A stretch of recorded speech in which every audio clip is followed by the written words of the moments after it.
A 10-year-old girl, a bomb underneath a crime lord's car. 20 minutes to stop it. And nobody would listen. If you want to know what happens when the most feared man in Chicago owes his life to a child everyone ignored, stay until the end. Hit like, drop a comment with the city you're watching from. I want to see how far this story travels. But the flowers were starting to die. Amara noticed it the way she noticed most things. Quietly, without making a sound about it, the way her grandmother had taught her. The pink carnations in the left bucket had gone soft at the edges, petals curling inward like they were trying to protect something that was already gone.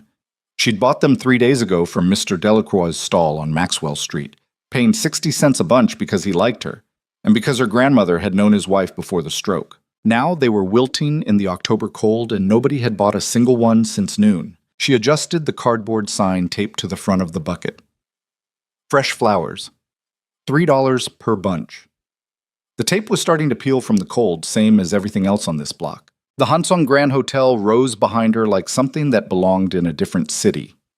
42 floors of glass and steel and a lobby you could see from the sidewalk. All pale marble and gold fixtures and men in suits who never looked down. She'd been selling flowers outside it for 11 months, since the summer after her mother died, and in all that time exactly one person who worked inside had ever spoken to her directly. That was Hector, the older doorman with the white mustache and the bad knee, who sometimes slipped her a granola bar when the managers weren't watching. Tonight, Hector wasn't on the door. 2 men she'd never seen before stood at the entrance in hotel uniforms that didn't quite fit right. Too stiff across the shoulders, too new. She'd noticed them when she arrived at 4:30. By 5 o'clock, she'd decided something was wrong with them, though she couldn't have said why exactly. It was something in how they stood, like men pretending to wait, rather than men who were used to it. The wind off the lake cut through her jacket. It was a good jacket, olive green, hooded, her mother's favorite color, but it was 2 years old and a size too small now, and the zipper stuck at the bottom if you weren't careful. She worked it up with 2 fingers without looking down. Habit. She sold 1 bunch of white daisies to a woman in heels who didn't make eye contact and dropped a 5 without waiting for change. She sold nothing else for the next 40 minutes. At 5:15, a black SUV pulled up to the curb ahead of the hotel's main entrance and 2 men in dark coats climbed out. They swept the sidewalk with their eyes in a way she'd seen before, the way men looked at a room before the important man walked into it. One spoke into his collar. The other positioned himself near the ornamental concrete pillar to her left. The important man was coming. She knew who it was without needing to be told. 11 months of standing on this sidewalk had taught her the rhythms of this hotel, the way a musician learns a song. Which car meant which arrival, which cluster of suits meant what kind of meeting, which tension in the doormen's shoulders meant trouble versus ceremony. Kang Tae-hyun arrived on Tuesdays and Thursdays, always between 5:30 and 6, always in the armored Mercedes that idled in the hotel's underground garage until 20 minutes before his exit. She'd never been close to him. Nobody on the sidewalk got close, but she'd seen him enough to know his shape, the height, the way he moved like the sidewalk owed him something, the absolute absence of warmth in his expression. She'd been afraid of him the first few times. She wasn't anymore. Fear, she'd learned, was a thing that wore down if you had enough other things to be afraid of. Her grandmother's cough, the electric bill, the carnations dying before she could sell them. At 5:19, the 2 men near the hotel entrance shifted positions, and that was when she heard the voices. She almost missed it. There was a silver sedan parked at the curb 30 feet from where she stood, and 2 of the uniformed men, the fake ones, the stiff-shouldered ones she'd been watching, had drifted toward it and stood with their backs to the street. They were speaking low and fast, in Russian. The language hit her the way it always did, first as sound, then as structure, then as meaning, all 3 arriving in a cascade that happened before she consciously decided to listen. Her mother had spoken Russian the way most people breathe, without thinking about it, in the middle of other sentences, switching mid-thought when the right word only existed in one language and not the other. Amara had grown up inside that sound. She'd lost a lot since her mother died, but she hadn't lost that. She turned her head away from them and kept her hands on the flower buckets and listened. The first man said, "It's in position. Under the driver's seat, left side, behind the bracket." The second said, "Confirmation from Victor?" First man, 20 minutes ago. It's live. A pause. Traffic noise. A bus hissing past. Second man. What about the secondary? First man. Korlov and Demir are across the street. Third floor, northeast corner. If the device fails, they don't. The second man said something she didn't catch. The bus was too loud. Then, 6 o'clock. He always goes to the car at 6. She stopped hearing the rest. Her ears were still working. The sounds were still entering her skull. But the processing had frozen somewhere between input and meaning, because what she had just heard was not the kind of thing 10-year-old girls heard standing next to buckets of dying flowers outside hotels in the early evening. It was the kind of thing that existed in movies, in the stories her grandmother warned her away from. In the news broadcasts they watched on the 12-inch TV with the antenna that needed repositioning every 15 minutes. Bomb. Under the driver's seat. 6 o'clock. She looked at her phone. Her grandmother's old Samsung, screen cracked down to the left side, battery at 31%. 5:21. 39 minutes. She looked at the Mercedes in the hotel's circular driveway. Black, armored, engine off, driver's door shut. She looked at the two Russian-speaking men who had drifted back toward their positions, separated again, faces neutral and professional. She thought about her mother, which she didn't let herself do very often anymore because it didn't help. She thought about her grandmother, who was home right now watching her program, and probably didn't realize the electric bill was 2 weeks overdue. She thought about the flower buckets she would have to carry home on the bus if it got too cold and nobody bought anything. Then she thought, somebody is going to die in 38 minutes, and I might be the only person who knows. She picked up the bucket, just the carnations, the ones that were already going, and walked toward the hotel entrance. The two men in the stiff uniforms tracked her without turning their heads. She felt it the way you feel someone watching you from behind. She kept her face aimed at the door and tried to look like someone who had a reason to be going inside. The real doorman stopped her. "No vendors," said the younger one, stepping forward. He was maybe 25, Chicago accent broad in the chest. "You can't bring merchandise inside. I need to talk to somebody." She heard how young she sounded and hated it. "It's important. You can't be in here. There's something wrong with the car. Mr. Kang's car. I heard. You need to step back from the entrance."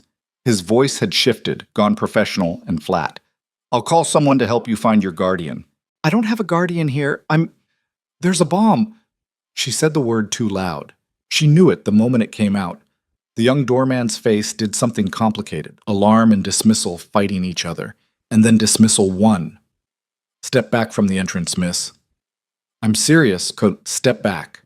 He was already reaching for his radio. She stepped back. She stood on the sidewalk and breathed and thought hard and fast. The bucket of carnations hung from her right hand, petals still curling inward, dying quietly. The two fake security men were watching her now, without pretending not to. She had 36 minutes. She walked around the side of the building to the loading dock entrance, where the kitchen staff came out to smoke. She'd talked to some of them before, not often, but enough to know faces. A heavy-set man in a white coat was standing there with a cigarette, looking at his phone. "Excuse me." She climbed the 2 concrete steps to get closer to him. "I need you to tell somebody inside that there's a problem with Mr. Kang's car." He looked up from his phone, looked at her, looked back at his phone. "Kid, I do prep work. I don't know anything about cars. I'm not asking you to fix it. I'm asking you to tell somebody who works security that there might be something wrong. That's it." "How do you know something's wrong with the car?" She couldn't say I heard 2 men speaking Russian. She knew how that sounded. I heard some people talking outside about Mr. Kang's car." The man took a long drag from his cigarette. "You selling flowers out front?" "Yes." "Then you need to go back out front and sell flowers. You don't want to get involved in anything to do with the people in this building." He wasn't wrong. She knew he wasn't wrong. And yet, can you just tell someone? Just mention it to someone inside? He dropped the cigarette, stepped on it, and went back through the door without answering. She stood on the loading dock steps and pressed her palms against her thighs, hard, and tried to think. 33 minutes. She went back to the front, called 911 from her cracked screen Samsung. The dispatcher was professional and patient and didn't hang up on her, which she appreciated. She explained what she had heard as clearly as she could. 2 men, Russian language, bomb under the driver's seat of the black Mercedes in the hotel driveway, 6 o'clock. She gave the hotel address. There was a pause. "Can I get your name, sweetheart?" She almost winced at the word. "Amara Brooks." And how old are you, Amara? She knew why they were asking. She told them anyway. 10. Another pause. She could hear the dispatchers breathing, the background noise of the call center, something being typed. Amara, I'm going to need you to stay on the line. Is there an adult with you? No. I'm going to send someone to check on you, okay? Can you... There isn't time to check on me. There's a bomb in that car. Someone needs to look at the car. We're going to take care of everything, Amara. Can you move away from the hotel entrance? She hung up. She wasn't proud of it. But she knew what we're going to take care of everything meant when it came from someone who was treating her like a lost child rather than a source of information. It meant they would send a patrol unit in 20 minutes to look for a distressed minor, and by the time anyone opened the hood of that Mercedes, Kang Tae-hyun would already be climbing into the back seat. 29 minutes. She walked back to her flower buckets, moved them 6 feet to the left, closer to the hotel driveway, set up as close to the path the car would take as she could without triggering the security men. She sold a bunch of yellow freesias to a couple who were arguing quietly about something and didn't notice her face at all. She sold nothing else. At 5:40, she approached one of Tae-hyun's actual bodyguards, the real ones, who had arrived with the advance team and stationed themselves near the entrance. He was Korean, late 20s, with the kind of stillness that came from practice rather than calm. Sir? She stood directly in front of him. I need to tell you something about Mr. Kang's car. He looked at her the way people looked at things they'd already categorized. Move along. There's a device underneath the driver's seat. I heard 2 men talking about it 20 minutes ago. They said 6 o'clock. That's 20 minutes from now. Something moved across his face. Quick. Gone. Who told you that? I heard it. I speak Russian. 2 of the hotel's security men, the ones who aren't usually here, the ones in the stiff uniforms, they were talking by the silver sedan. They mentioned Victor. They said there are also 2 men in the building across the street with guns. The bodyguard's eyes moved to the building across the street, just for a second, then back to her. You're a flower seller. Yes. How old are you? She was very tired of that question. Does that change what I'm telling you? He stared at her for a long moment. Then he said, Stay here, and moved away with his phone already at his ear. She stayed. She watched him make the call. Watched his face, which told her nothing. Watched him look at her twice while he spoke. Brief, assessing looks. And then end the call and speak to one of the other men in a low, fast murmur. The other man's eyes went to the Mercedes. She exhaled. Maybe that was it. Maybe that was enough. At 5:52, the hotel doors opened. Not Kang Tae-hyun.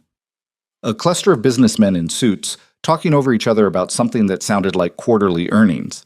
They piled into a waiting car and left. The bodyguard who'd spoken to her was no longer near the entrance. She looked at her phone. 8 minutes. The Mercedes was still in the driveway. Still dark, still silent. No bomb technicians, no police. No one had moved it. Something had gone wrong with the message. Or the message hadn't been passed up far enough. Or it had been passed up and dismissed as the noise of a 10-year-old flower seller who'd heard something she hadn't understood. 7 minutes. She thought about walking away. She thought about it in the specific, concrete way you think about things that are genuinely possible. Picking up her buckets, rolling them to the bus stop on Michigan Avenue, going home to her grandmother and the cracked TV screen and the electric bill. Nobody could blame her. She'd tried. She'd called 911. She'd talked to the bodyguard. She'd told the kitchen worker. She had done more than anyone could reasonably expect from a 10-year-old girl standing on a sidewalk in the cold. She picked up the daisies, the freshest ones, the ones that still looked like something, and stood at the edge of the driveway entrance and waited. At 5:57, Kang Tae-hyun came through the hotel doors. She had seen him at a distance before. Up close, he was different, taller than he looked from across the street. Sharper. The suit was dark charcoal and sat on him with the easy precision of something very expensive, and he moved through his own security detail the way water moves around stones, not past them so much as through them, the formation adjusting to him automatically. His face was closed in a way that went beyond professional. It was the face of someone who had spent a long time not letting things land on him. His eyes swept the entrance and the driveway and registered nothing unusual, which meant the bodyguard had said nothing or had been dismissed or had been part of it. She didn't know which and didn't have time to figure it out. He was walking toward the car. She moved into the driveway.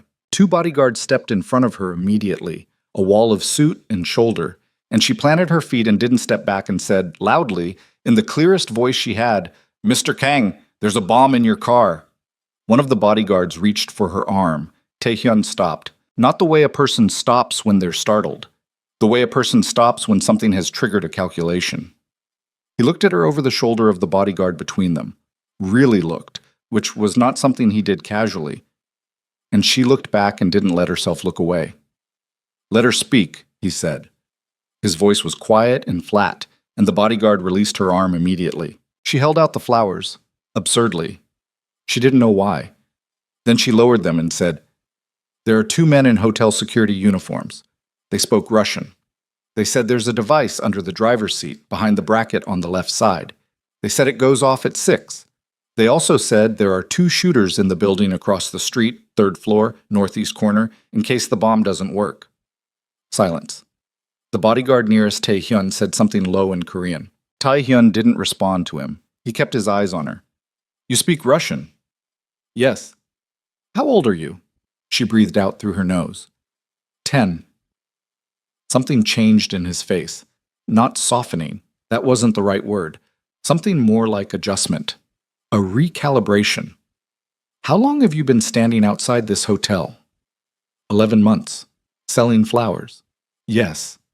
He looked at the Mercedes, then back at her. "Their names, the men you heard. They mentioned Victor. One of the other ones, they said Korlov and Damir were across the street." The bodyguard nearest him went very still. Taehyun reached into his jacket, not for a weapon, for a phone, and said 3 words in Korean. Then he looked at her again and said, "Step away from the vehicle. Both directions, all the way to the sidewalk, now." He was already moving, already turning, already talking into the phone. 2 of his men moved to the Mercedes and crouched beside it without touching it. More were speaking into collars, voices low and fast. The 2 fake security men near the entrance had already registered the shift, and she could see them. The nearer one's body language had changed, a micro-tension in the shoulders, the beginning of a decision. She had set something in motion. She stood on the sidewalk with her bucket of daisies and watched downtown Chicago begin to come undone. And somewhere behind the wall of organized motion, she heard the first siren in the distance. A thin, rising note moving fast through the evening traffic. Still blocks away, but coming, definitely coming. And across the driveway, through the controlled chaos of men repositioning, she caught Kang Tae-hyun's gaze one more time before his security closed around him. He was still looking at her, not the way adults looked at children they'd underestimated. The way a man looked at something that had just reordered his understanding of the world and hadn't yet decided what to do with that. Then his wall of security folded around him and he was gone, and the sirens got louder, and one of the fake security men broke from his position and ran. And nobody except Amara saw the second one, the one who hadn't run, the one who had stayed, reach slowly into his jacket. The second man's hand was still inside his jacket. Amara saw it from the sidewalk. The way the fabric pulled tight at the shoulder, the way his elbow angled out, the way his feet shifted to a wider stance like he was preparing for the recoil of something. Everyone else was watching the fake security guard who'd run. The bodyguards were splitting their attention between Tae-hyun's position and the direction of the fleeing man. The 2 bomb technicians who'd arrived in the first patrol car were moving toward the Mercedes in a crouch. Nobody was watching the second man. She opened her mouth. Nothing came out. He pulled his hand free of the jacket, and it was a phone, just a phone, a black rectangle that he looked at for half a second before his face went through something she couldn't read, and he shoved it back into his pocket and walked, quickly, not running, toward the alley that ran alongside the hotel's east face. Her breath came out all at once. Her knees were not entirely steady. She set the daisy bucket down on the sidewalk and sat on the concrete curb next to it, because her legs had decided they were done pretending, and she pressed both palms flat against the cold stone and breathed. Around her, downtown Chicago kept going. Sirens louder now, 2 distinct pitches, converging. A patrol car had mounted the curb half a block north, lights strobing blue-white against the hotel's glass face. People on the sidewalk had stopped walking and started filming. A woman in a red coat was asking someone next to her what was happening. A man with a briefcase was backing away from the driveway entrance. Amara sat on the curb and watched the bomb technicians work on the Mercedes and waited for someone to tell her what to do next. Nobody came. She wasn't surprised. After 11 months on this sidewalk, she understood her position in the ecosystem of this hotel with the clarity of long observation. She was furniture. Useful furniture, briefly, but furniture. The machinery of consequence had taken her information and ingested it, and was now running on its own momentum, and the small girl who had provided the initial spark was no longer a required component. She picked up her phone. Battery at 19%. She called her grandmother. 4 rings. 5. Nana, it's me. I'm okay. Pause. No, I'm still outside the hotel. There was something... It doesn't matter. I'm okay. I'll be late. Don't wait up. Another pause. Longer. I know, Nana. I love you too. She hung up and looked at her flowers. The daisies were fine. The carnations were dead. Inside the Hanseong Grand's back security office, a room most guests didn't know existed, behind the fitness center on the second floor, accessible only by a coded door that looked like a service entrance, Kang Tae-hyun stood at a table with 4 men and said nothing for a very long time. The room was small, industrial, fluorescent. It smelled of recycled air and old coffee and the specific kind of tension that gathers in enclosed spaces when powerful men have made errors they haven't yet admitted to. A bank of monitors covered the right wall, feeds cycling through the hotel's 42 floors and all 6 exterior angles. Someone had frozen the feed on the driveway at 5:58. The image showed the Mercedes, the 2 bomb technicians. And in the lower left corner, small and slightly blurred, a girl in an olive jacket sitting on the curb. Tae-hyun looked at it for a long time. Victor, he said finally. Sung-jin, his head of actual security, not the infiltrated outer layer, the actual inner circle. The men who'd been with him since Seoul said, "We don't have him yet." "But you know where he is." A pause. "We have a location. It's not confirmed." Tae-hyun turned from the monitor. "It's confirmed. Victor doesn't go anywhere we don't know about. That's the entire point of Victor." He said the name like something that had gone bad in his mouth. "What about Korlov and Demir?" "3rd floor northeast corner of the building across the street, like she said. Both in custody. One of them had a compound fracture in his wrist by the time the officers reached them. Apparently he decided to contest the arrest." "And the device?" Sung-jin's jaw moved. "Live, military-grade remote detonator 2-stage. If you'd gotten into the car..." He stopped. "Finish the sentence." "It would have taken out the car and everything within a 15-foot radius." The other men in the room were very still. Tae-hyun moved to the window, small, frosted, overlooking the service alley, and stood with his back to the room. How long had Victor been planning this? It wasn't a question. Sung-jin answered it anyway. "The device was military surplus from 2 sources we've now traced to a procurement channel that Victor oversaw, which means, minimum, 8 months. 8 months. Victor had sat across from him at that table in the Gold Coast house for 8 months, attending briefings and receiving assignments and eating food from Tae-hyun's kitchen, and for every single one of those months he had been building toward this moment. Tae-hyun turned this knowledge over in his mind, the way you turn a stone that you know has something living under it, not ready to lift it fully but unable to leave it alone. "Who ordered it?" he said. "The Vanek organization? Out of Milwaukee. Victor had been turned, we think, approximately 14 months ago." 14, he said the number quietly. "Yes." "So the contract on the Lyndhurst distribution was also..." "We're reviewing that now." Tae-hyun said nothing.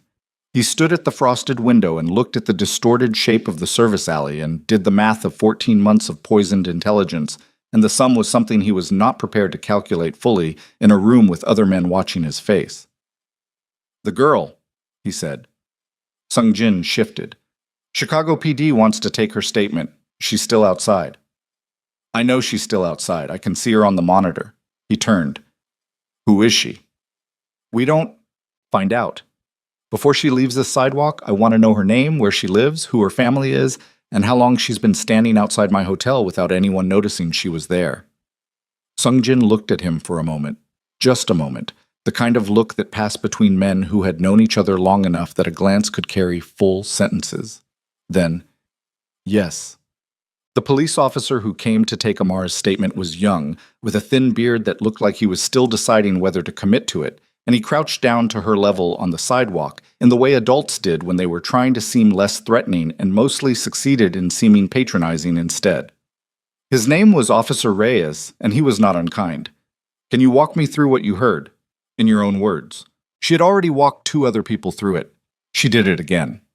The Russian words, the position, the timing, the names. She was precise because precision mattered and because her mother had taught her that vague answers were the enemy of being believed. Reyes wrote things down, nodded, looked up. You said Victor. Do you have a last name? No, they just said Victor. The other man said confirmation from Victor. That means Victor was the one who authorized it, not the one planting it. Reyes stopped writing for a second, looked at her, started writing again. How do you know Russian? My mother taught me. Is your mother? She died last year. A beat. I'm sorry. He meant it, she could tell. Is there a parent or guardian we can contact? You said you called your grandmother? She's at home. She has a bad hip. She can't get here. We may need to have her come in for... She doesn't drive and the bus takes 40 minutes. Amara looked at him steadily. I'm telling you everything I heard. I already told 2 of your colleagues. I called 911 at 5:22. If you want to verify that, my number is... She recited it. Reyes looked at her with an expression she recognized. It was the expression adults got when a child said something that landed outside the frame they'd prepared for. You called before any of the security personnel reacted. Yes. You told the hotel's security. I told a doorman who dismissed me, a kitchen worker who ignored me, and one of Mr. Kang's actual bodyguards who apparently passed the message up through channels that did not reach him in time. That's why I had to approach Mr. Kang directly. Right. Reyes wrote something, stopped, looked at what he'd written like he was reading it for the first time. Amara, you understand that what you did tonight. Is there anything else you need from me? My phone's at 12%. He blinked. We'll want a formal statement at the precinct, with your grandmother present. Okay. Can I arrange a ride for you, to get home tonight? She looked at her flower buckets, 2 full ones and the dead carnations. Can the ride fit my inventory? He stared at her for a second. Then something in his face broke slightly and he said, Yeah, I think we can manage that. What? They managed it. A patrol car with a large trunk and a sergeant who said nothing. The entire drive took her home to the 2-bedroom on South Wentworth, with the cracked front step and the window unit that rattled in the wind. Her grandmother met her at the door. Agnes Brooks, 71, 4'11", with the posture of a woman who had refused to be diminished by 80 years of reasons to try, and looked at the police car and then at Amara and said, Child, what have you done? Nothing bad. Amara set the flower buckets in the entryway. I helped someone. Agnes looked at the police officer who was carrying the second bucket up the front steps. Ma'am? He nodded. Agnes looked at her granddaughter.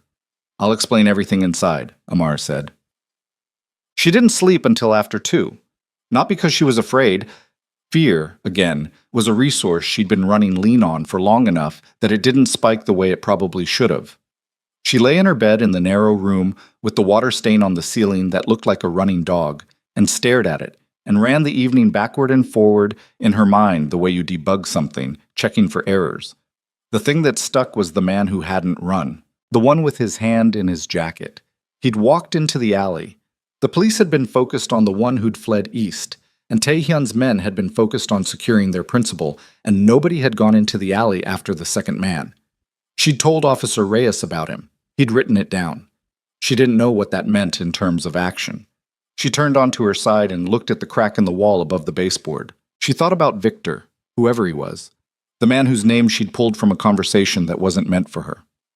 Sung Jin, Taehyun's head of security, was at that moment sitting in a room somewhere trying to locate him, and Victor, who had spent 14 months building toward tonight, now knew that tonight had failed. Men who built things for 14 months didn't stop when the thing failed. She didn't know why she was thinking about this. It wasn't her problem. She had no connection to Kang Taehyun beyond 11 months of sidewalk proximity and one very strange evening. She had done what she could do, and it had worked, and it was over. She closed her eyes. Her phone buzzed. Unknown number. Chicago area code. She stared at it. At midnight, on a Tuesday, with 12, now 11% battery. She answered, Ms. Brooks. A man's voice. Korean accent. Slight. Careful. I apologize for the hour. My name is Sung Jin Park. I work for Mr. Kang. A pause. He would like to speak with you. She sat up. Now? Tomorrow morning, if possible. He understands this is an unusual request and that you have no obligation to agree. Is he going to ask me questions or tell me things? A beat. I believe it will be both. Is he angry? Another beat. Longer. No. She looked at the water stain on the ceiling. The running dog. 9 o'clock, she said. I have to be back by 11 to buy flowers for the afternoon. A pause that she couldn't read. 9 o'clock. A car will come to your address. She almost asked how he had her address. Then she remembered the way Tae-hyun had looked at the monitor with her image frozen in the corner and decided she already knew the answer to that. Okay, she said, and hung up and lay back down. Yeah. She was there at 9 exactly, not the hotel. A building on the near north side, glass and stone, residential above and private below, the kind of building that didn't have a sign and didn't need one. The car that collected her was black and clean and driven by a man who introduced himself as James and spoke only twice the entire ride, once to confirm her name when he arrived, and once to say they'd arrived. Her grandmother had made her wear the good coat, the navy one with the actual functioning zipper, and had stood in the doorway watching the car until it turned the corner. Sungjin met her in a lobby that looked like the idea of a lobby rather than a real one. Too clean, no mail slot, no building directory. He was shorter than she'd expected from the voice, with the build of a man who had once been lean and had added density over the years in the specific way that had nothing to do with softness. He looked at her for a moment. "Thank you for coming," he said. "You said he wanted to talk." "He does." He gestured toward the elevator. "He's upstairs." The elevator was small and fast and said nothing. Sungjin stood with his hands clasped in front of him and looked at the door. She looked at the door. On the 4th floor it opened directly into a room. Not a hallway, a room, that was large and sparse and had windows on 2 sides, and a table in the middle with 2 chairs and a coffee tray, and a man already standing at the window with his back to the room. Tae-hyun turned when she came in. In the daylight, and without the adrenaline of the previous evening rearranging her perceptions, he looked different again, less like a force of nature, more like a man who was tired in a way that sleep hadn't fixed in a long time. There were lines around his eyes she hadn't seen the night before. He was in a different suit, darker, quieter, and he had his hands in his pockets, and he watched her cross the room with an expression that she still couldn't fully read, but that had less of the calculated assessment of last night and more of something she recognized from her grandmother's face sometimes, something that looked like it was measuring a debt. "Sit down," he said, not unkindly. She sat. He remained standing. "You called 911 at 5:22, he said. "Yes." The call was logged and assigned low priority. A unit was dispatched at 5:58. She said nothing. "You spoke to one of my outer security staff at 5:40. He passed the message to his immediate supervisor, who was one of Victor's men. The message was suppressed." She absorbed that. "So even if I hadn't come to you directly, you were the only working link in the chain." He said it flatly, without drama. "Every other path was either blocked or inadequate. If you had walked away at any point before 5:57, I would be dead." She looked at the coffee tray. There was a cup in front of her. Real coffee, the actual kind, not the brown water from the gas station near her building. She hadn't taken it yet. "Okay," she said. He pulled out the other chair and sat down across from her. This seemed to cost him something, in a way she couldn't precisely identify. Like he was more comfortable standing. "I want to understand why you didn't walk away," he said. She looked at him. "Is that a serious question?" "Yes." She picked up the coffee cup and held it in both hands. Warm. "Because someone was going to die." "People die in this city every day." "Not in front of me." He was quiet for a moment. "You didn't know me," he said. "I knew you were a person." He looked at her with that expression again, the debt measuring one. Then he looked at the table, then back at her. "Viktor Mikhailov was taken into custody at 4 this morning," he said, "in a building in Evanston. He will not be a problem." He said the last sentence in a way that made it very clear the word custody was doing significant work. "The man who went into the alley," she said. His eyes sharpened. "You saw him." He had his hand in his jacket. Everyone was looking at the one who ran.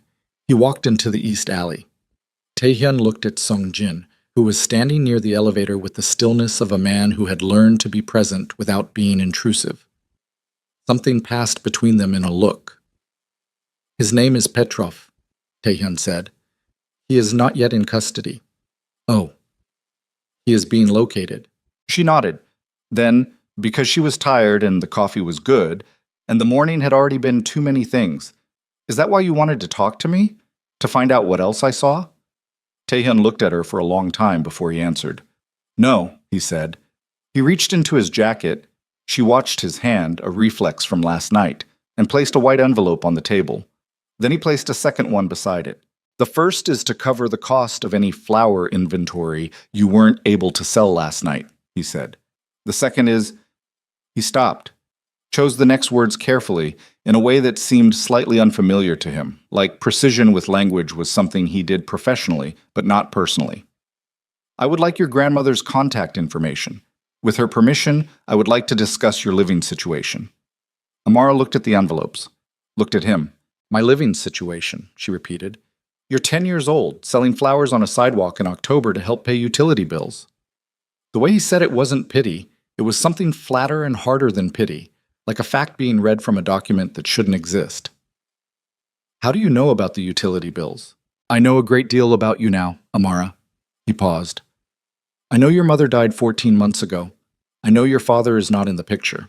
I know your grandmother receives a fixed income that does not cover everything it needs to cover.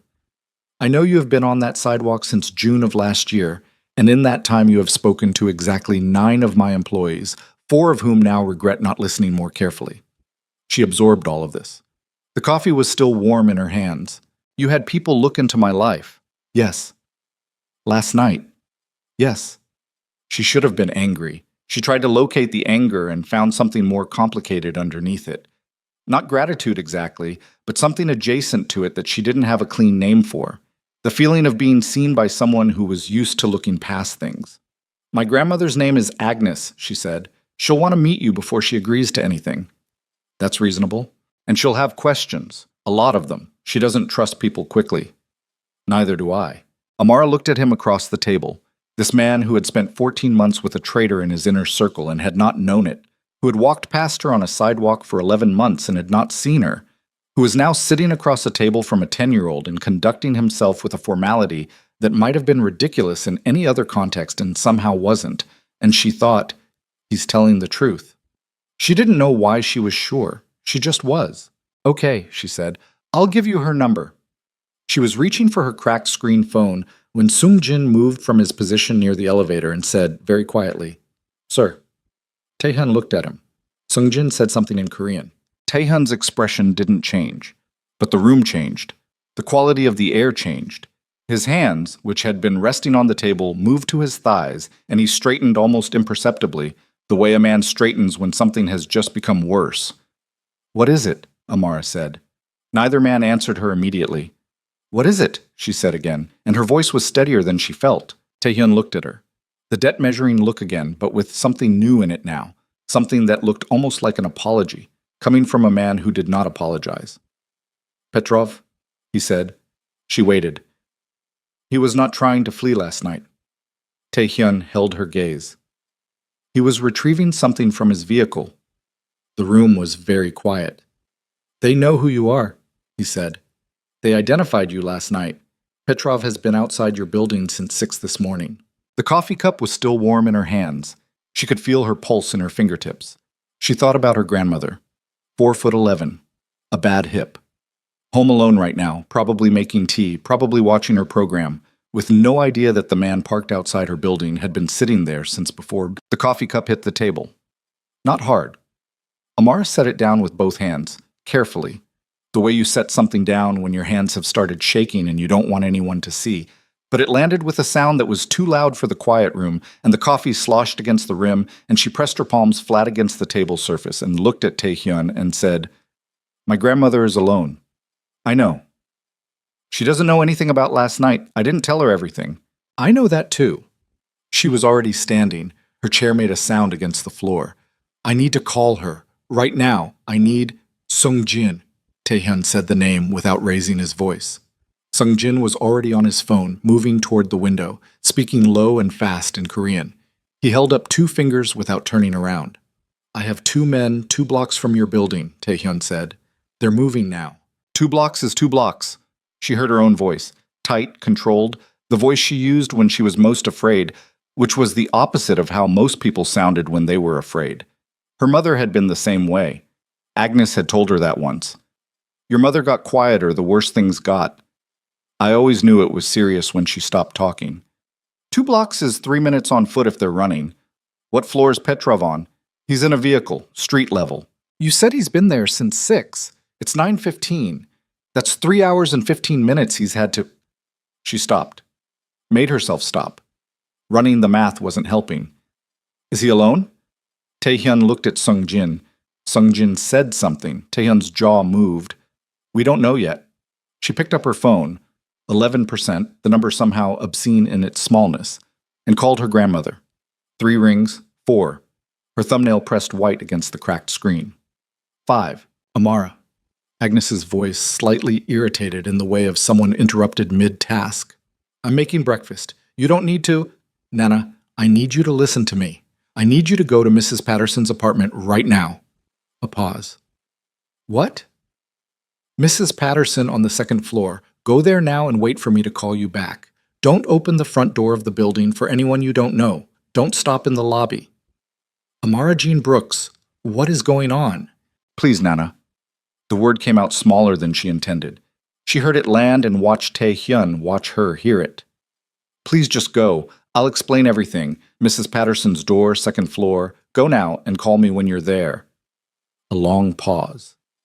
Agnes was not a woman who moved on other people's urgency without understanding why, and in any other circumstance Amara would have respected that. Right now she counted the seconds. I'm going, Agnes said, and hung up. Amara lowered the phone. Her hands had stopped shaking, which was either good or deeply concerning. How do they know who I am? She said. Taehyun had stood at some point without her noticing. He was back at the window looking at the street below. His hands were clasped behind his back. The hotel has exterior cameras that cover the sidewalk, he said. Victor's people had access to the security feeds for at least 8 months. 8 months of footage. 8 months of her face, her buckets, her routine. So they've known who I was since before last night. They knew you existed. They wouldn't have considered you a factor. A pause. Until you became one. She processed this. Petrov saw me approach you. Yes, and he saw your reaction. She was thinking out loud now, the same way she worked through problems at school, following the logic wherever it ran. He knew the plan was exposed before anyone else reacted. That's why he stayed. Not to run, not to fight, to document. Taehyun turned from the window and looked at her with an expression she couldn't name, like something had just confirmed something else. The phone, she said, the one he pulled from his jacket. He wasn't checking messages, he was taking pictures. Of you, Taehyun said. Of your face. Close enough for a facial match. The room was very still. And then he walked into the alley, she said, and sent them to whoever needed them, and drove to my building. She sat back down, not because she wanted to, but because the logic of all this had weight, and the weight needed to go somewhere. They don't want me as a target. I'm 10. I'm not a threat. She worked it through. They want leverage. Taehyun said nothing. They're going to use my grandmother to control what I say. To the police, to the press. If I recant, if I say I misunderstood, that I was mistaken about what I heard, Victor's legal team has already filed preliminary motions, Taehyun said. The primary argument is that a single witness, a minor, not a native Russian speaker who was not verified on scene, is insufficient to establish, I am a native speaker. The words came out flat and final. My mother spoke to me in Russian every day of my life until she died. I am more fluent in Russian than most adults in this city. I know that. Victor's lawyers don't care about that. No, they don't. She looked at the 2 envelopes still on the table. She hadn't touched them. They looked strange to her now, like objects from a different version of this morning, one where the problem was simple and the solution was money. If Petrov does anything to my grandmother, she said, and stopped, and started again. If anything happens to her, nothing will happen to her. Taehyun's voice was different when he said it, not softer, harder. The hardness of a statement rather than a comfort. I have people at your building. You had Victor for 14 months. The silence that followed was total. She hadn't meant it as an attack. Or maybe she had, a little. Either way, it was true, and they both knew it, and the knowledge sat between them on the table like a third object beside the two envelopes. Tae-hyun didn't flinch. She'd give him that. He absorbed it the way he seemed to absorb most things, without visible reaction, though something behind his eyes shifted. Yes, he said. I did. Her phone buzzed. She answered before the first ring finished. Agnes's voice slightly breathless, slightly annoyed, the annoyance her grandmother used as armor over everything else. I'm at Dorothy's. She's made me sit down and she's asking questions I can't answer because you haven't told me anything. I'll explain everything soon. Don't leave until I say it's okay. A beat. Is the hallway quiet? It's 9 in the morning. What do you expect? Okay. Stay there? She hesitated. I love you. Agnes was quiet for a second, just a second, the way she got when sentiment arrived without warning. I know you do, she said. Now tell me what you've gotten yourself into. Soon, Nana. She hung up. Sung-jin came back from the window, phone lowered. He looked at Tae-hyun and said 2 words in Korean. Tae-hyun's shoulders moved, barely. A kind of internal compression. What? Amara said. Petrov is gone. Tae-hyun said it to the room, not to her specifically, but she was the one who needed to hear it. He moved the vehicle approximately 6 minutes ago. We don't have a current location. Your men. They reached the block. The vehicle was already gone. She looked at the window. October Chicago outside, gray and flat. The street below moving at its own indifferent pace. Someone down there was walking a dog. Someone was carrying coffee. The city had no idea. He already got what he needed, she said. The pictures. The location of my building? He's not waiting around to get picked up. She rubbed her eyes with 2 fingers.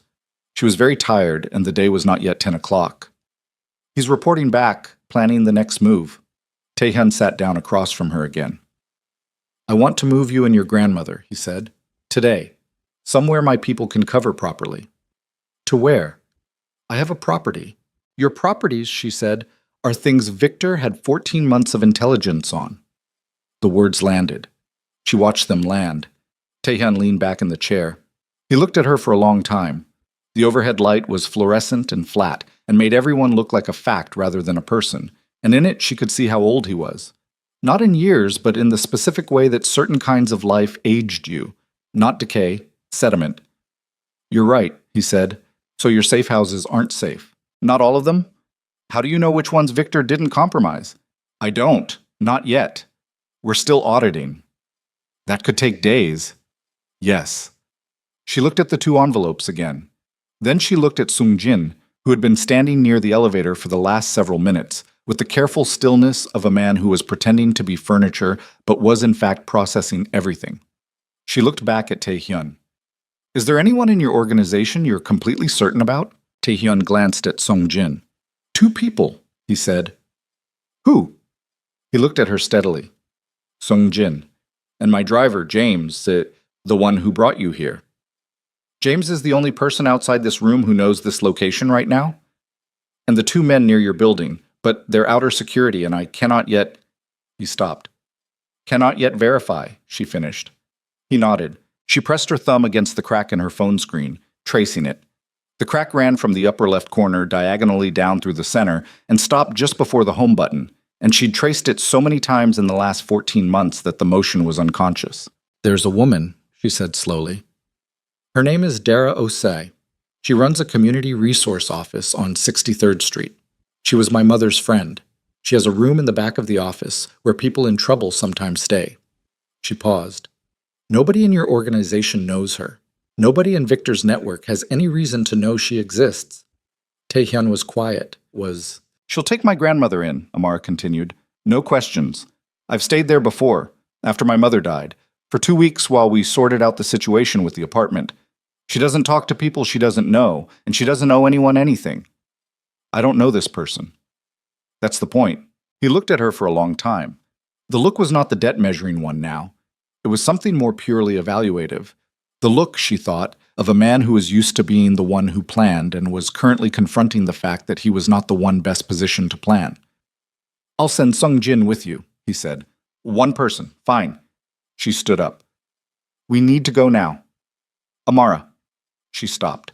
What I said before about Victor, about the 14 months. He chose the words carefully again, that slightly unfamiliar precision. You were right to say it.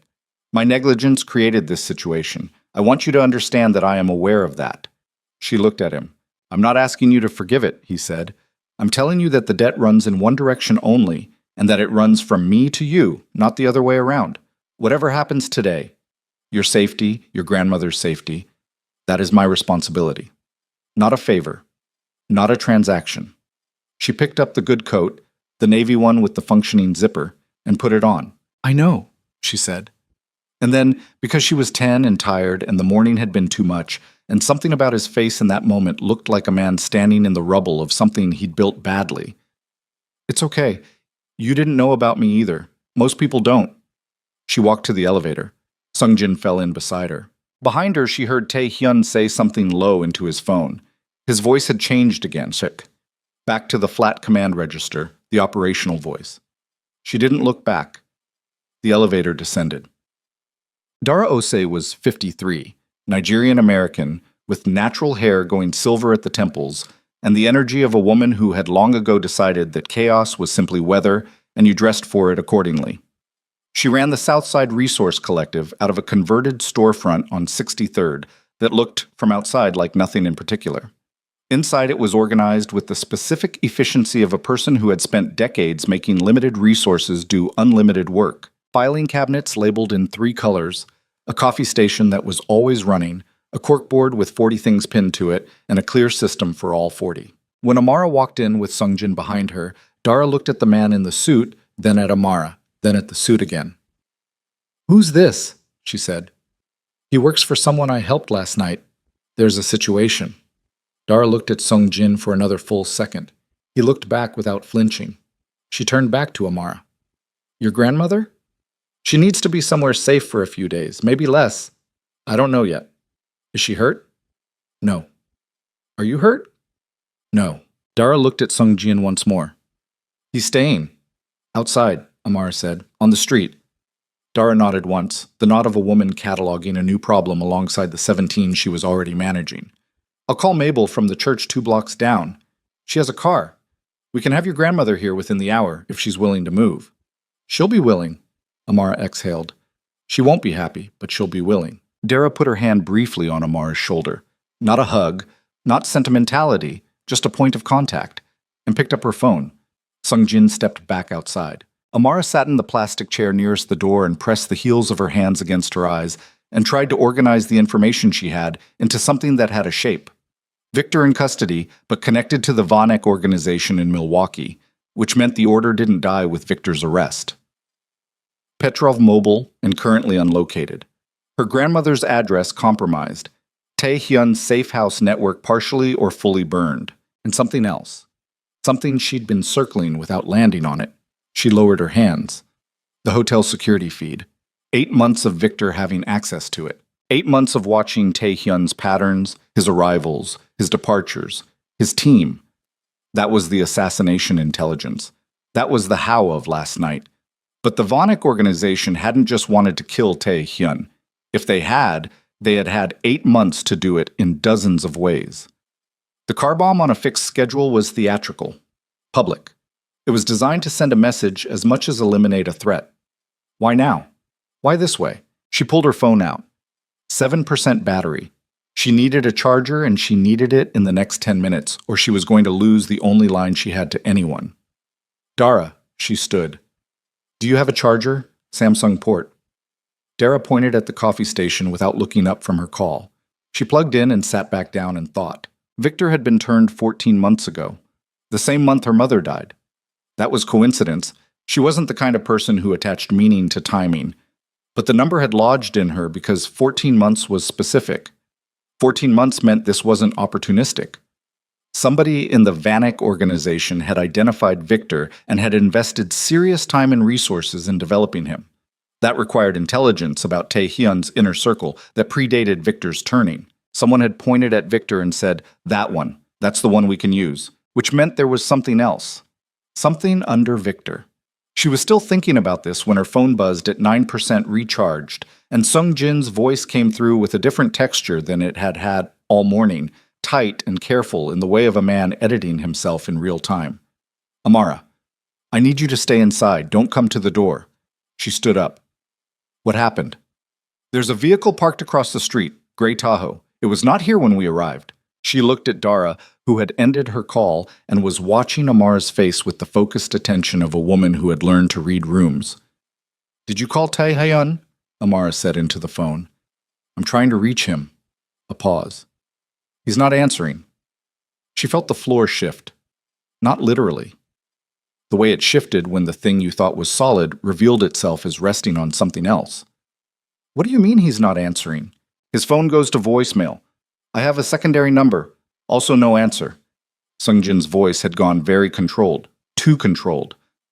I've tried James as well. James? The driver. The one Tae-hyun had said he was certain about. You said there were two people, she said. You and James. Yes. If James isn't answering, I know. A short silence. I know what it means. She pressed her back against the wall beside the door and looked at Dara and at the corkboard with its 40 pinned items and at the gray October light coming through the front window. And she thought about a man named Petrov sitting in a gray Tahoe across the street from a building that nobody in Tae-hyun's organization had known about until she had named it herself, in a room with Tae-hyun and Sung Jin 45 minutes ago. One of them had told. She looked at her phone. Sung Jin's voice was still coming through it, saying her name, but she wasn't hearing it anymore because she was looking at the window and the gray Tahoe that had followed them here through the one person she had trusted with the location, and now she understood, fully and completely, with the specific cold clarity of someone who had just watched a door she thought was open lock itself from. The door she thought was open had locked itself from the inside.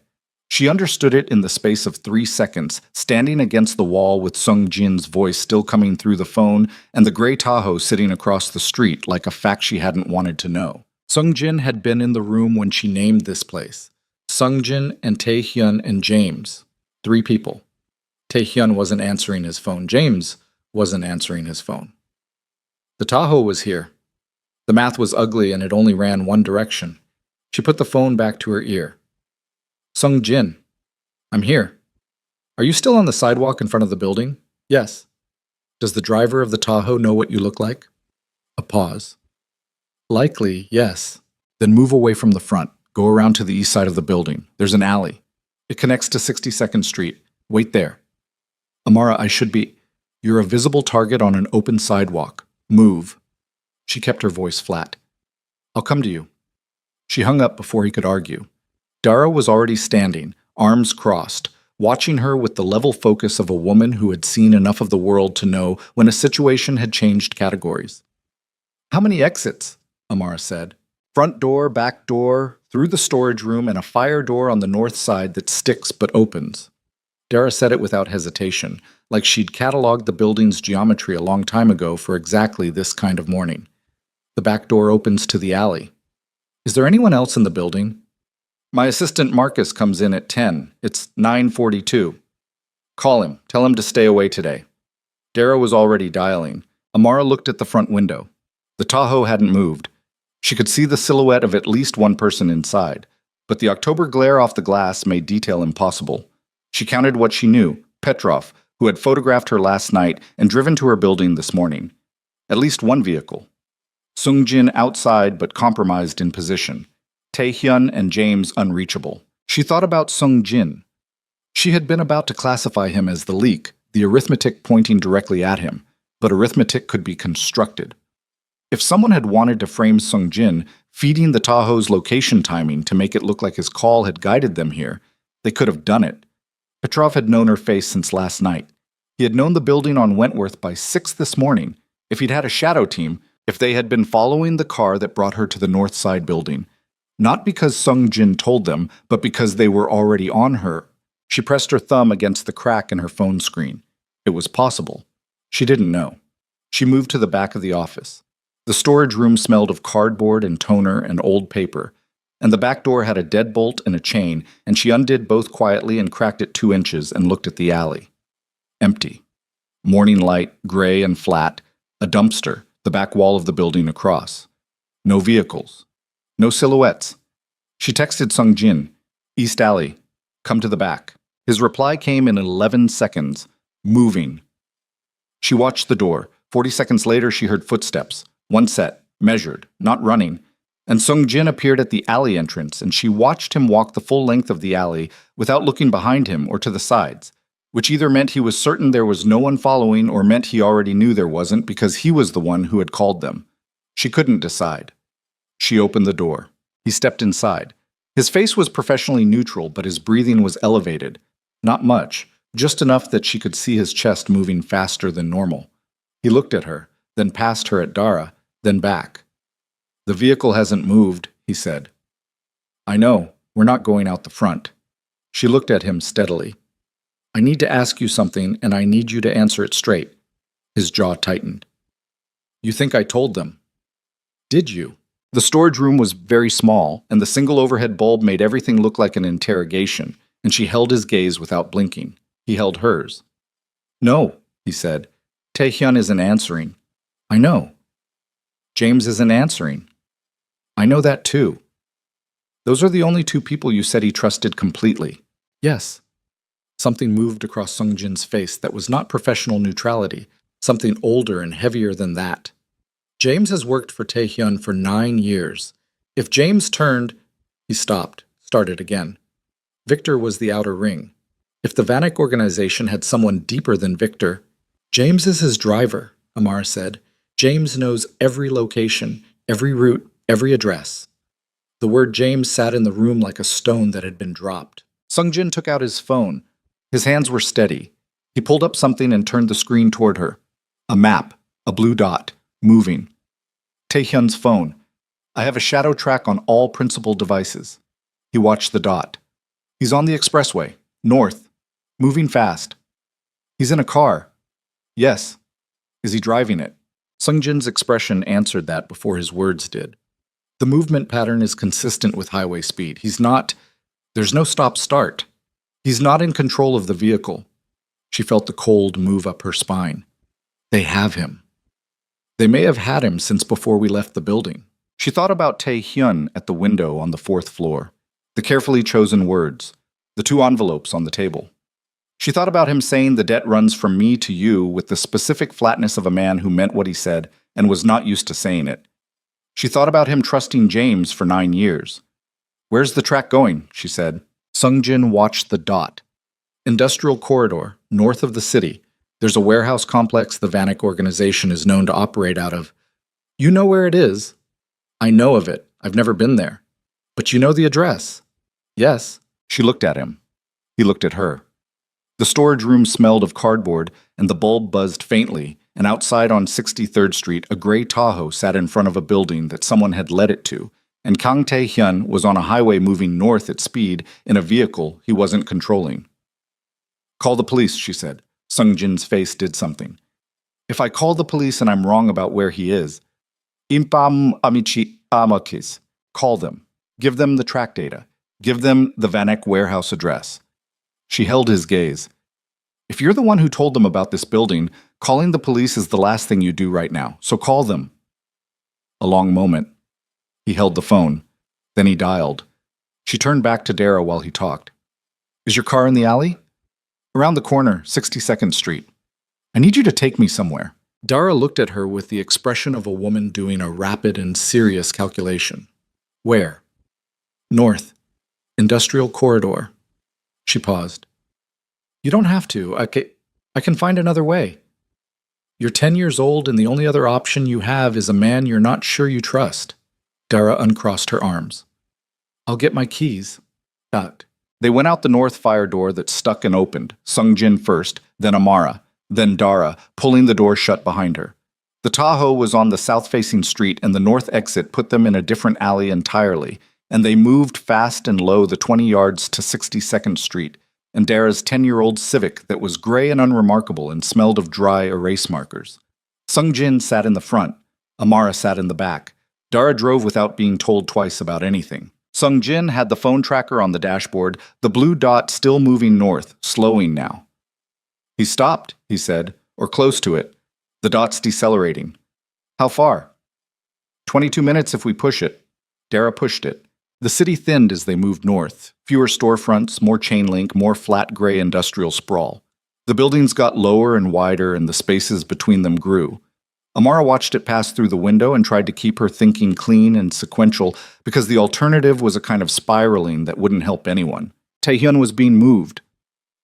Victor was in custody but connected to Vanek, and Vanek's people were operational without him. They had Taehyun, and they had known exactly where to take him, which meant James, 9 years, the most trusted, had given them the network geography they needed to operate in his city without getting lost.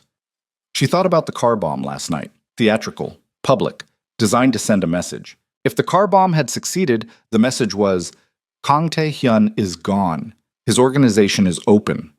If the car bomb failed, and they had always known it might fail, which is why Korlov and Demir were across the street, which is why Petrov stayed behind instead of running, then the backup plan had been in place for 14 months too.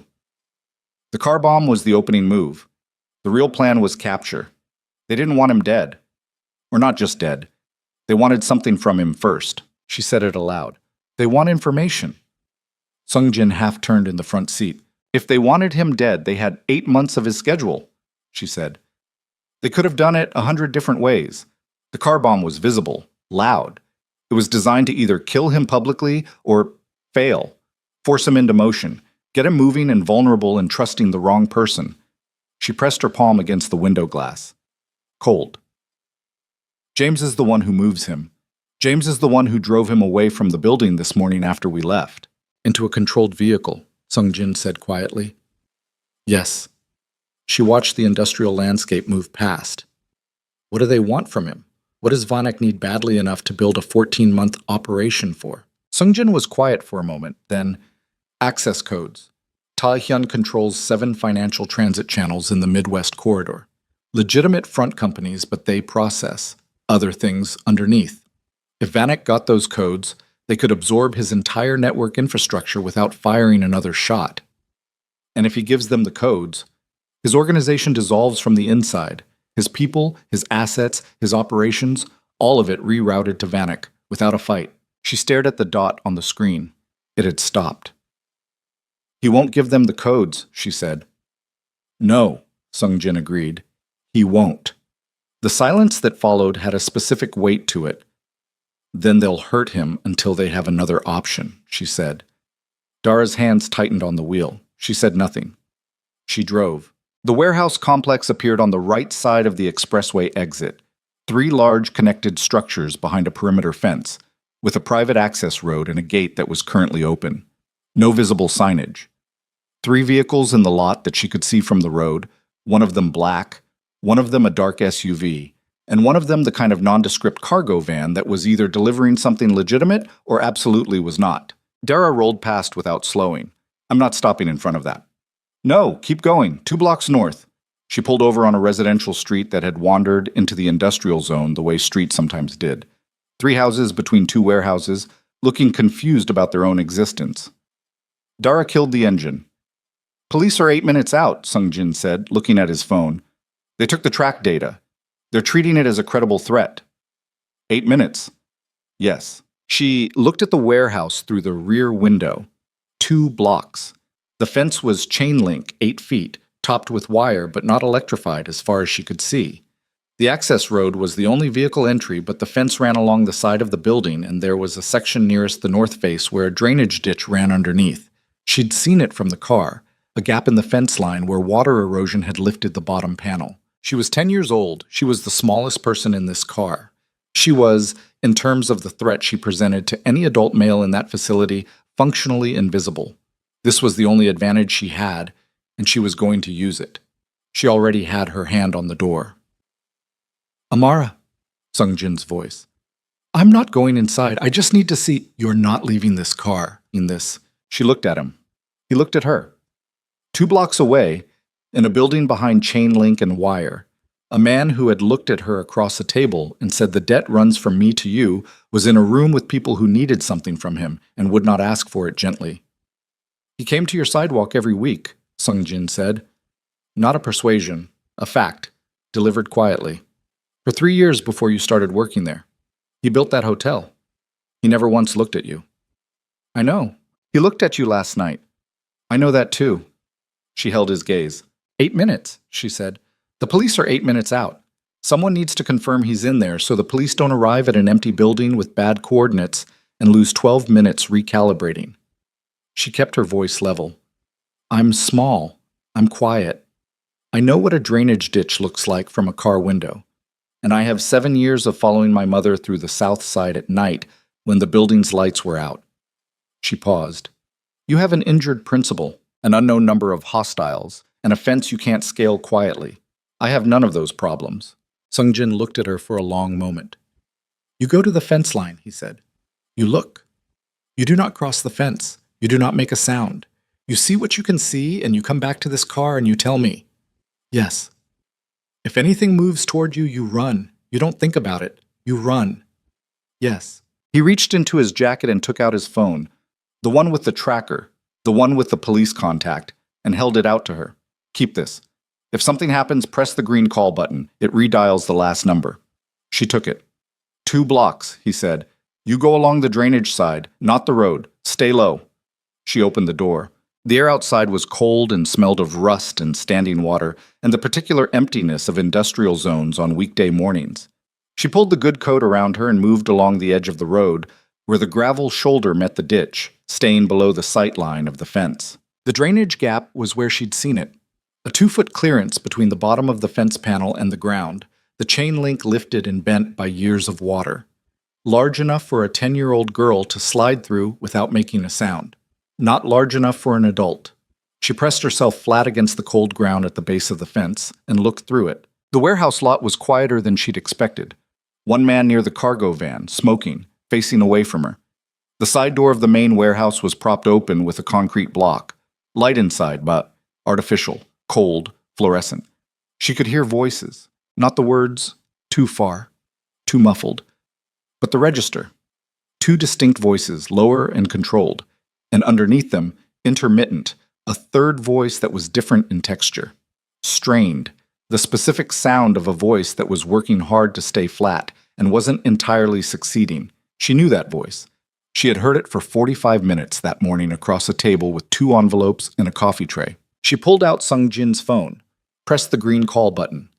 When the line connected, she didn't wait for the voice on the other end. He's here, she said. Main warehouse, side entrance, propped door on the north face. 1 visible guard near a gray van, south side of the lot. The access road gate is open. A pause.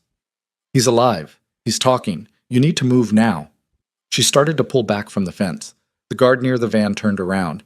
He was looking directly at her. For 1 second, 1 full, crystalline, unforgiving second, they looked at each other across 40 feet of cracked concrete and gray morning air, and she saw his hand drop to his side and his body shift from idle to something entirely. She ran. Not away from the fence, toward it. Back through the drainage gap, the cold ground scraping her palms. The chain link catching the hem of the good coat for 1 terrible second before she yanked free and rolled to her feet on the gravel shoulder and ran along the ditch line the way she'd come, low and fast, her breath coming in hard white puffs in the October air. Behind her, she heard the man shout. 1 word, Russian, a name. Petrov's, she thought. Or maybe a command, it didn't matter. And then the sound of boots on gravel moving toward the fence and the metallic shudder of chain link as he hit it at speed. She didn't look back. The fence was 8 feet. The wire at the top was there. He'd need 10 seconds minimum to get over it, and that was 10 seconds she intended to use completely. She ran the 2 blocks on pure instinct, legs driving, arms pumping, the Civic's gray shape resolving out of the morning murk ahead of her. Sungjin was already out of the passenger door before she reached it. He'd heard the shout, she realized, or he'd been watching. And he caught her by the shoulders as she came in, and she grabbed his arm and said, breathing hard, "He's moving! Fence, north side, 30 seconds. Sungjin looked past her. His hand moved to his jacket. "Don't," she said. "Police are coming. Don't make this something else." His hand stopped. From behind them, from the direction of the fence, she heard the guard hit the ground on the outside. Then footsteps. Running. Dara started the car. The footsteps were close, and then they weren't. She heard them change direction, heard the guard make a decision that wasn't them. And when she looked back from the Civic's rear window, the man was running toward the warehouse's access road gate, not toward the car, and she understood. He wasn't coming for her. He was going inside. He was warning them. "Drive," Sungjin said. Dara drove, not away, north, around the block, parallel to the warehouse's far side, because there was only one exit road, and if she drove south toward the expressway, she'd be driving toward where the police were coming from, and that was exactly where she wanted to be. Sungjin was on the phone. Units approaching from the south on the access road, one hostile on foot inside the perimeter. Principal is alive, main warehouse, north face entrance. He listened. 2 minutes? Confirmed. He lowered the phone. 2 minutes. She sat in the back seat of Dara's Civic with her scraped palms pressed against her thighs and her pulse in her ears, and she breathed. In through the nose, out through the mouth, the way her mother had taught her when things got loud. 4 counts in, 4 counts out. Her hands were bleeding a little. Not badly. She hadn't noticed until just now. "You're hurt," Dara said from the front seat without looking back. "Fence, I'm fine." "You're not fine, your hands are bleeding." "Later," Amara said. 2 minutes was 2 minutes. She was going to use them breathing. The police arrived in 3 units, 2 marked, 1 unmarked, and hit the access road at speed with lights going, and she watched from the Civic parked half a block north as the vehicles disappeared through the gate she'd been looking through 4 minutes ago.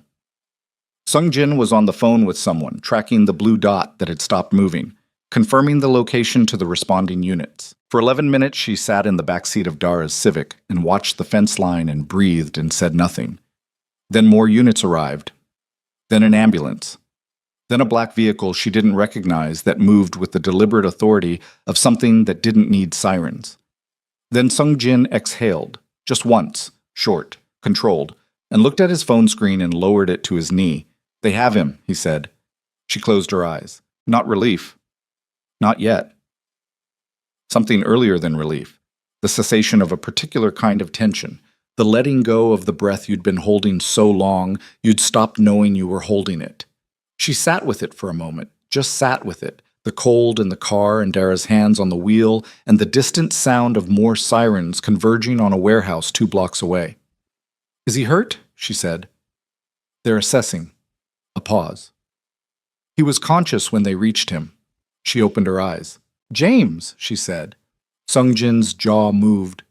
"In custody. He was on site." A pause that had a lot of weight in it. He'd been with Taehyun for 9 years.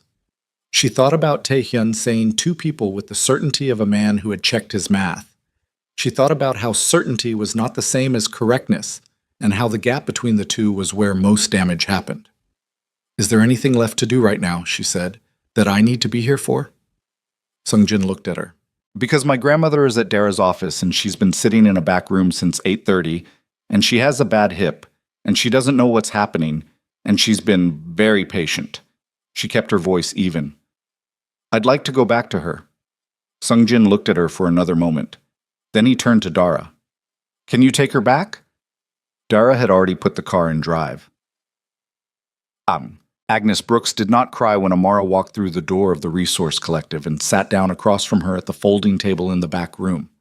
She looked at Amara's hands, the scraped palms, the dried blood, the fence rash across the heel of her right hand, and she pressed her lips together, and she reached out and took both of Amara's hands in both of hers and held them. She didn't say anything for a while. Dorothy Patterson, who had been sitting in the corner with a cup of tea and the good manners not to ask questions, quietly gathered her things and left. "Tell me," Agnes said. Amara told her. All of it. From the moment she'd heard the Russian voices at the silver sedan through the past 4 hours of moving and hiding and chain link and scraped palms. She told it the way she told most things, in order, without dramatizing, leaving nothing out because leaving things out was something she didn't have patience for anymore. Her grandmother listened without interrupting, which was not her natural mode. She listened with the specific quality of attention of someone who was containing their own reaction by force of will in order to hear the information first. When it was over, Agnes held her granddaughter's damaged hands and looked at the middle distance for a long time. "You went to the fence," she said. "Yes." "When the man was there." "Yes." Agnes breathed in through her nose. "Your mother," she said, and then stopped, and then started again. Your mother would have done exactly the same thing, and I would have been just as furious at her. Amara looked at her grandmother's hands around hers. The knuckles were large and the skin was thin, and the grip was the same grip it had always been. The grip of a woman who had held on to things through decades that tried to take them. I'm okay, Nana. I know you're okay. I can see you're okay. Agnes pressed her lips together again. That's not the point.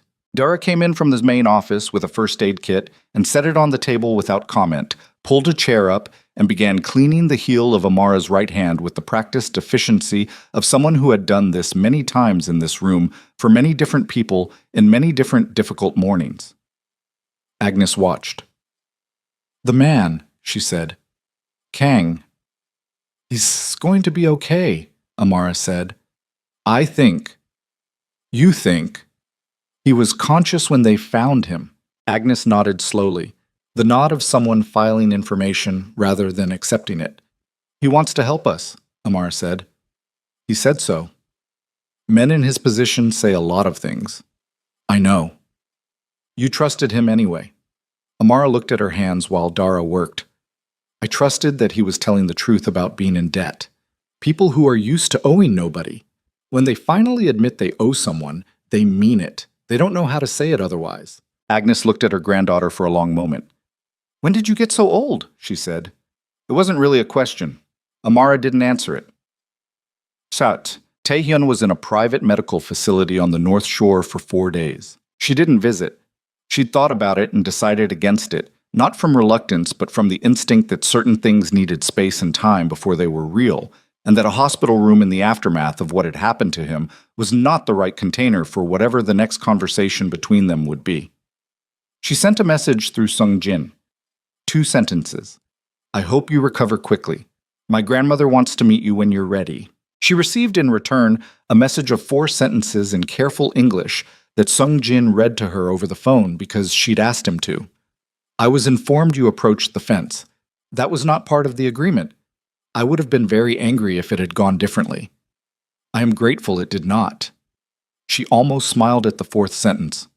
Almost. She went back to selling flowers on the sidewalk outside the Hanseong Grand on the 3rd day after, because the bills were what they were, and November was coming, and the carnations wouldn't sell themselves. Hector was back on the door. He came down from the entrance during a quiet stretch in the mid-afternoon and stood beside her buckets and looked at her without saying anything for a moment. Heard what you did, he said. People keep saying that, because people keep being impressed by it. She handed him a bunch of yellow freesias. For your wife. He took them. She'll like these. He looked at the hotel entrance, then back at her. You know he's coming back Thursday. I know. Things might be different with how people treat you out here. She looked at the buckets. The carnations were fresh this week. She'd found a better supplier, a woman on the far south side who grew them herself in a greenhouse and sold them cheap if you showed up early enough. They were good carnations, pink and white, and still tight at the petals, not a curl of dyeing anywhere. Things were fine before, she said. Hector looked at her for a moment. Then he nodded, once, the nod of someone who knew better than to argue with a true thing, and went back to the door. Taehyun came back on Thursday. She was in her usual spot when the black SUV came around the corner. Not the Mercedes, which was presumably still in an evidence facility somewhere, but a different vehicle, a Suburban with different plates and a different driver. 2 men swept the entrance. One of them was a face she recognized from the inner security detail. The other she didn't know. Both of them were careful in a new way, a way that had learned something. He came through the hotel doors at 5:47, a little slower than usual. The left side of his walk was slightly different. She'd read about the ribs in the brief account that had made it into the news cycle, 2 fractured, treated, and released. He moved like a man who was paying attention to something inside his own body and choosing not to let it show on the outside. He stopped in front of her flower buckets. She stood. He looked at her. She looked at him. The late afternoon October light came down between the buildings at a low angle and lit the side of his face and made him look for a moment like someone from a different kind of story. He had a cut above his left eyebrow, nearly healed, butterfly stitched. His eyes were the same as they'd always been, closed, careful, assessing. except that something behind them had shifted in a way she couldn't name precisely but recognized. He had been a person who walked through rooms without being touched by them. He was still that person. But the room had touched him this time, and he knew it. "Your grandmother," he said. "She's ready to meet you. Saturday, if that works. She wants it at our apartment." He considered this.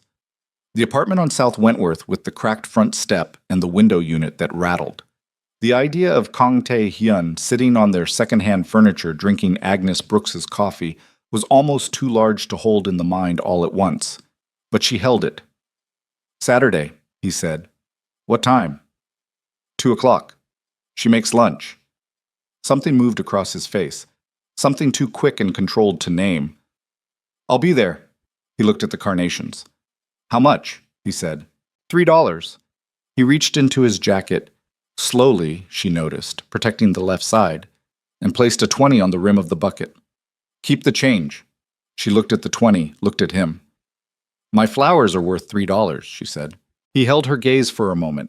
Then something happened that she hadn't expected and wouldn't have predicted. The right corner of his mouth moved just slightly, in a way that wasn't quite a smile, but was the shadow of where a smile might eventually be. He took the carnations, the pink ones, the tight ones, the good ones, and he walked toward the hotel entrance, and she watched him go. Saturday arrived gray and cold, and the radiator in the apartment made its clunking sound every 20 minutes with the regularity of a bad clock. Agnes had made doenjang jjigae from a recipe she'd found online at 11 o'clock the night before, because she'd asked Amara what Korean people ate when they were guests somewhere, and Amara had said she didn't know, and Agnes had said, "Then I'll find out." And the apartment smelled of fermented soybean and tofu and the particular warmth of a kitchen working hard. Taehyun arrived at 2 o'clock exactly. Sungjin was with him. Agnes had been told there would be two, and they stood in the doorway of the apartment on South Wentworth, and Amara watched Taehyun look at the space. The water ring stains on the ceiling, the window unit, the 12-inch TV with the antenna that needed repositioning, the photographs on the wall that included a woman who had Amara's eyes and her mother's name written underneath in Agnes's careful handwriting. He looked at that photograph for 2 seconds longer than everything else. Agnes came out of the kitchen with a dish towel over her shoulder and looked at Taehyun with the direct, unimpressed assessment of a woman who had not spent 71 years refining her ability to read people only to stop using it now. "You're taller than I expected," she said. "Mrs. Brooks." He held out the carnations. White ones this time, a full bunch, wrapped in brown paper. "Thank you for having us." Agnes took the flowers and looked at them and looked at him. "You know she charged you $3 for these." "I know." "She gave back your 20. "She did." Agnes considered this, then she stepped back from the door and said, "Come in. Lunch is ready. You can tell me what you intend to do about my granddaughter's situation while you eat." Taehyun stepped inside. He sat at their table, the second-hand table with the slightly uneven leg that Agnes had fixed with a folded piece of cardboard, and he ate Agnes's doenjang jjigae, and he told her what he intended to do. Not in the language of transaction, not in the language of men who were accustomed to offering terms. In the language, halting in places, of someone who had looked at a debt squarely and was trying to pay it in the right currency. A house. Something real, not temporary. A neighborhood with good schools. A trust fund that would cover education from now through university. No conditions. No strings. No expectation of access to Amara or Agnes in exchange. Agnes listened. She ate. She asked 3 questions, each one precise as a needle, about the legal structure of the trust and who held oversight and what happened to it if something happened to him. He answered all 3 without hedging. When he was finished, Agnes put down her spoon and folded her hands on the table. "My granddaughter saved your life," she said. "Yes." "She did it because it was right, not because she expected anything back." "I know that. So what you're offering, this isn't a payment, it's not a transaction, it's not something she earned." Agnes held his gaze. "It's something you're doing because it's right, because you can, because the fact that a 10-year-old child has been standing on your sidewalk for a year in the cold to pay utility bills while you walked past her is something you want to correct." A long moment. "Yes," he said, "that's what it is." Agnes nodded, the slow, final nod of a verdict. "Then we'll talk to a lawyer," she said, and picked up her spoon, and the matter was settled. The house was in Bronzeville.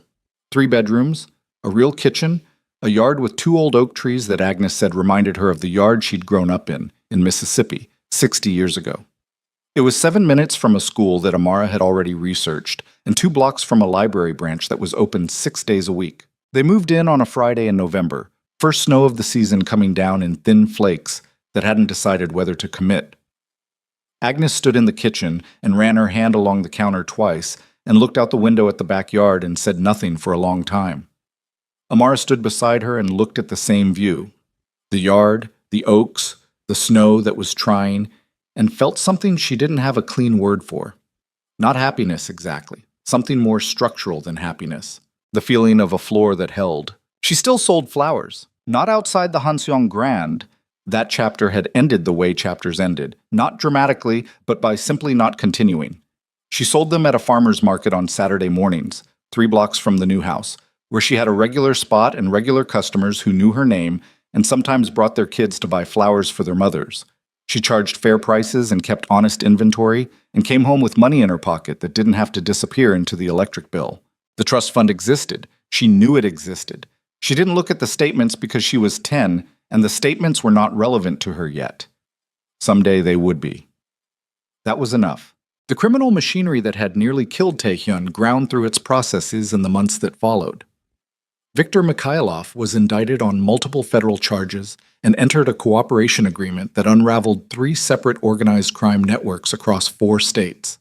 James Choi, 9 years, the most trusted, pleaded guilty to conspiracy and received a sentence that Amara read about briefly and then set aside, because the feeling she had about James Choi was not anger or satisfaction or any of the clean emotions. It was something more complicated and quieter. The understanding that people could be loyal for years and then be something else for reasons that had their own architecture, and that the architecture didn't always show on the outside. Petrov was arrested in Indiana 6 weeks after the warehouse, trying to cross into Canada through a route that hadn't accounted for the cooperation agreement Victor had already signed. He did not look like a dangerous man in the photograph the news used. He looked tired. Most dangerous things did, eventually. The Vanek organization's operations in the Midwest corridor were disrupted so thoroughly that the disruption made the Tribune in 3 separate stories across 2 months. Taehyun's name appeared in none of them. That was by design, and Amara understood it to be so without needing it explained. She saw him 6 times in the 4 months after the warehouse. Once at the lawyer's office when the trust documentation was finalized. Once when he came to see the Bronzeville house before they moved in. He walked through it once, said nothing, and left. And she understood that this was his way of seeing something through rather than an intrusion.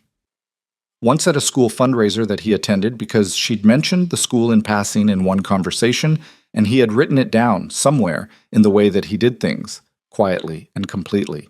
Twice at the farmer's market, where he appeared without announcement and bought flowers, she charged him the same as anyone else, and he paid the right amount without commenting on it. The 6th time was in February. She was in the backyard on a Sunday afternoon, jacket on, working on homework at the outdoor table that Agnes had found at a garage sale and refinished herself. The math was calculus adjacent, a gifted program her new school had placed her in after a single assessment, and she was working through a problem that had a good shape to it, the kind of problem that rewarded patience. She heard the back gate. Taehyun came through it the way he came through most spaces, taking inventory before committing, and stopped when he saw her at the table. He looked at the homework, looked at her. "You're outside in February," he said. "I like the cold." She put down her pencil. "Sungjin lets you walk around alone now?" "Sungjin is in the car." "That's not alone." The right corner of his mouth moved again. "A little more than last time." "No, I suppose not." He stood at the edge of the yard near the oak trees with his hands in the pockets of his coat and looked at the yard. She looked at him looking at it. He had changed in ways she was still cataloging. The walk was fully recovered, the rib favoring gone, though she suspected it would be back in cold weather. Old fractures always were. The closed quality of his face was still there, but the density of it had altered, as if something that had been packed very tightly had been given slightly more room. He was not a warm man. She didn't think he would become one, but he was a man who had started to notice things that were in front of him, and that was different from what he had been. "The school program," he said. "How is it?" "Hard. Good." She picked up her pencil again. "The calculus is annoying me, which means I'll figure it out eventually." "Your grandmother."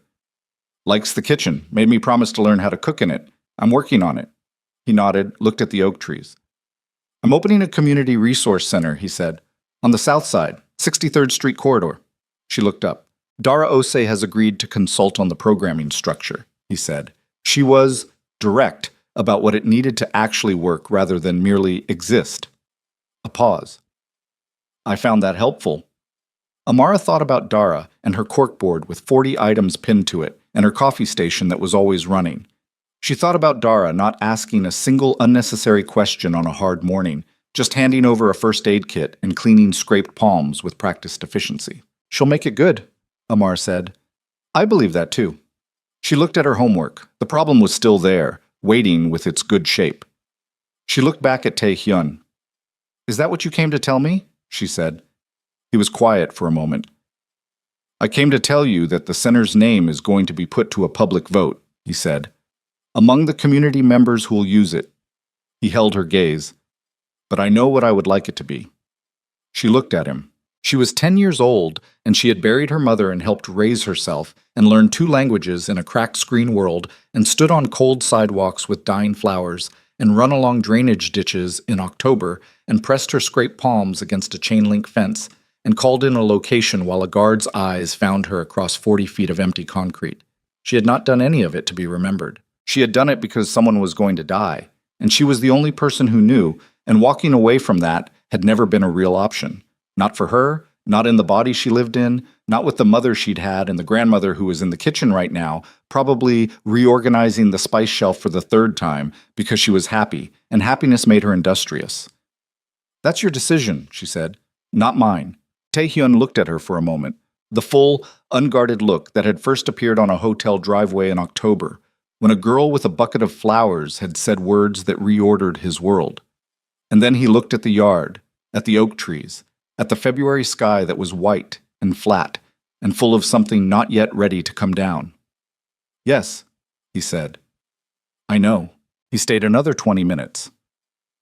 They talked about the calculus problem because she showed it to him to see if he'd engage with it, and he did.